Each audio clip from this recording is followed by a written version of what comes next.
हर हर महादेव, देवों के देव महादेव के चरण में प्रणाम करता हूँ। दुर्गा माँ के चरण में प्रणाम करता हूँ। सरस्वती माँ के चरण में प्रणाम करता हूँ। गणेश भगवान के चरण में प्रणाम करता हूँ। गुरु भाई गुरु बहनों के चरणों में प्रणाम करता हूँ। गुरु भाई गुरु बहन, एक गांव में एक साहूकार रहते थे। वो पति और पत्नी और एक बच्चे तीनों खुशी खुशी रहते थे। साहूकार के पत्नी शिव चर्चा में जाया करती थी और शिव गुरु का माला कंगन जो लेके रख चुकी थी, और वो जहाँ भी शिव चर्चा होता था वहाँ शिव चर्चा में जाया करती थी। उस समय ऐसी बात बीतते गया। एक दिन उनकी पत्नी बोल रहे हैं अपने पति से, साहूकार से, ये जी अगर हमको मृत्यु हो जाएगा तो मेरे साथ मेरे कंगन को नहीं जलाइएगा, कंगन को कहूँ निकाल के अच्छे जगह रख दीजिएगा, क्योंकि एक कंगन बहुत ही महत्वपूर्ण है। ये भोलेनाथ का कंगन है, वही सब रखवाली करेंगे। साहूकार बोले कि ऐसे क्यों बोलती है आप, ऐसा हमको तू बोलती है तो हमको नहीं पसंद पड़ता, ये सब बात नहीं बोला कीजिए। साहूकार के पत्नी बोली कि नहीं जी, हमको मन में गजब किस्म का लगता है कि अब लगता है कि मैं ज्यादा दिन नहीं बचूंगी। साहूकार ऐसा बात सुनकर बहुत ही मन उदास कर लेता था और कहा कि नहीं नहीं, ऐसा बात तुम नहीं बोलो।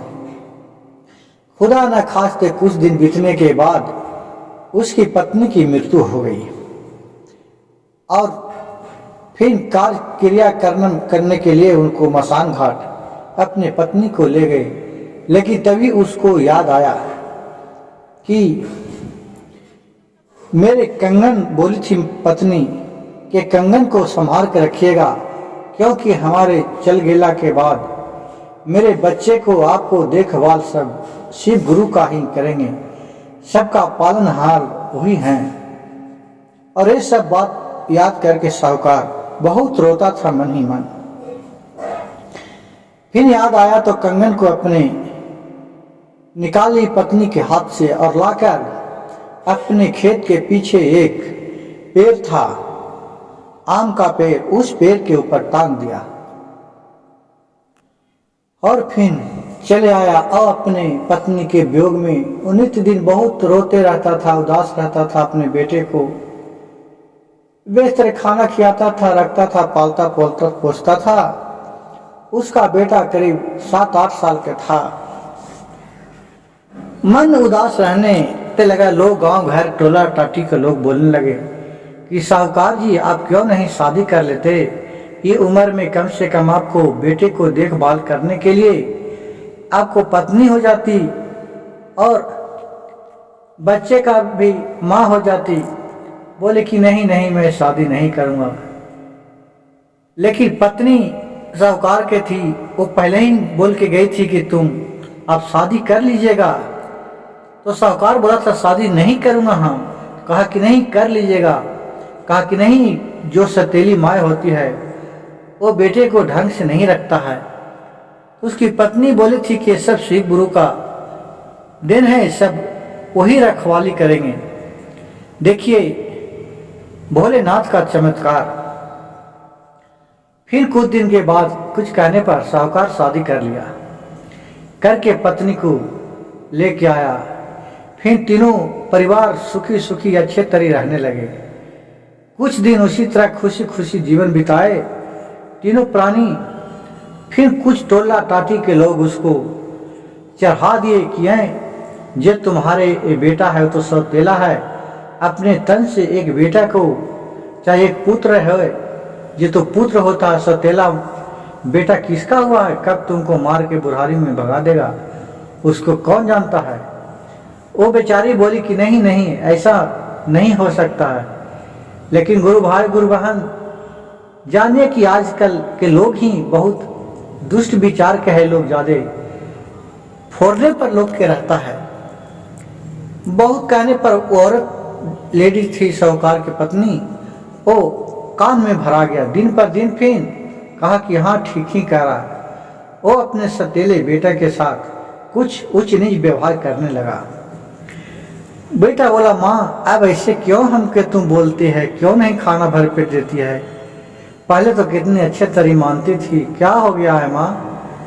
बेचारा बहुत ही गिड़गिड़ाता था। फिर वो जितना बोलता था तो फिर साहूकार की दूसरी पत्नी से सतीली माँ बहुत दिधिया कर उसको पर खिसियाता था, सतीले बेटे पर। फिर साहूकार से खूब ऊंचा नीचा अपने बेटे को बारे में बोला करता था। अब बोलती थी कि नहीं तो ये रहेगा, इसको तुम नहीं तो जान मार दो, चाहे को भगा दो, घर से बाहर कर दो। साहूकार बोला कि नहीं नहीं, ऐसा तू क्यों बोल रही है, मैं ऐसा काम नहीं कर सकते हैं। साहूकार की पत्नी बोली नहीं करेगा तो ठीक बात नहीं होगा। फिर बहुत कुछ कहने लगा। साहूकार बेचारा बेवश हो गया। कहा कि देखो मैं घर से चले जाते हूँ, तुमको जो इच्छा होगा तुम कर देना।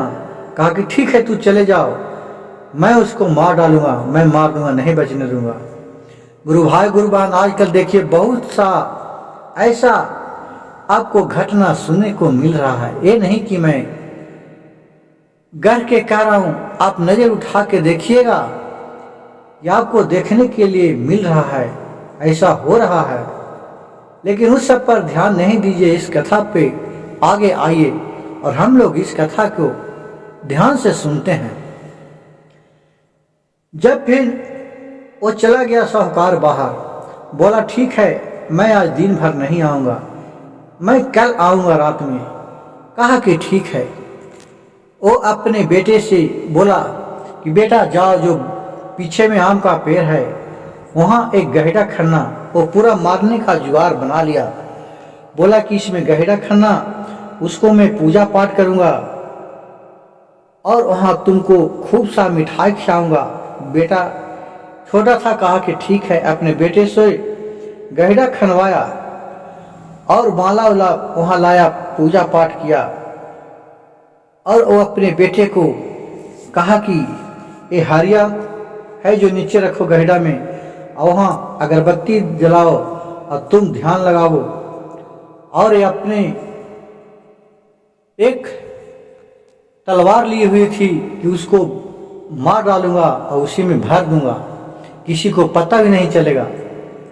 बेटा को अंदर बैठा के जैसी तलवार वो उठाया उसको कि इसको काट डालता हूँ, वैसी वहाँ से जो कंगन थे भोलेनाथ का, जो आम के पेड़ पर था, उसका माँ के हाथ में थी, वो कंगन सांप का रूप भर के और इसका हाथ में आके लपटा गया। और फिर इसके हाथ में जब नागिन बन के लपटाया तो एक तलवार इसका हाथ से छूट के उधर बिगा गया। लेकिन फिर एक झिझोर के सांप को बिग दिया नाग को, और फिर तलवार उठाया मारने के लिए। फिर वो नागिन ने वो जो कंगन थी, जो नागिन का रूप धर के, और फिर आके इसका हाथ में लपटा गया। फिर उसको दोनों हाथ से गुस्सा में आके और बिग दिया, और फिर दोनों हाथ से पूरा ताकत लगा के अभी इसको मार डालूंगा। एक तलवार उठाया, दोनों हाथ में आके नागिन जो कंगन थी, जो नागिन बन के दोनों हाथ आके पूरा बहान लिया रस्सी के समान, लेकिन काटा था नहीं, खाली बहानता था। अब ये देखकर वो समझ गया कि इसका माँ का कंगन बिगा हुआ है, ये तो कोई मामूली कंगन नहीं है, ये नाग के रूप में भोलेनाथ ही आते हैं इसको बचाने के लिए। हमको नहीं डसने का तात्पर्य है कि इसको माँ के रूप में मैं आया हूँ, इसको हमको देखभाल करना कर्तव्य है। वो समझ गई और फिर वहाँ उसको खूब शिव गुरु के ओम नमः शिवाय का जाप किया और अपने ध्यान पूर्वक लगाया कि भोलेनाथ हमसे बहुत भारी गलती होने जा रहा था, आपने उस गलती को बचा लिए और प्रभु का नाम, भोलेनाथ का नाम लिए, और फिर अपने बेटे को वहाँ से निकाला और बहुत अच्छा तरह दुलार मराद करने लगा, अपना सगा बेटा के समान मानने लगा।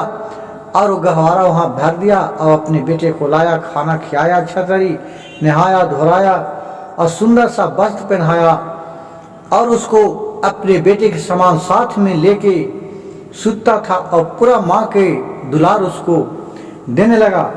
दूसरे दिन जब उसका बेटा पिताजी आए शाम के, तो माँ बेटा दोनों एक खटिया पर जाके सोए हुए था।